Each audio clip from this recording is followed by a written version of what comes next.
ন্যায়, দয়া, সহমর্মিতা এবং মানবিক মূল্যবোধ বজায় রাখার জন্য এই গুণ বা নীতিগুলো খুবই প্রয়োজনীয়।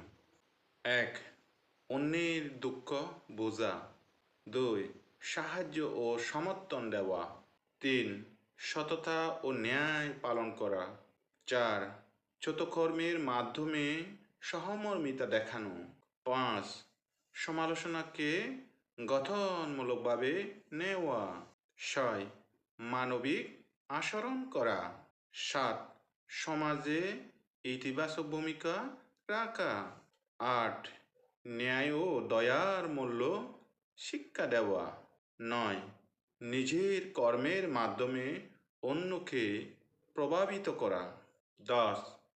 মানবিক মূল্যবোধকে জীবনের অমূল্য অংশ হিসেবে দেখা। বাবাতু সাব্বামঙ্গলম।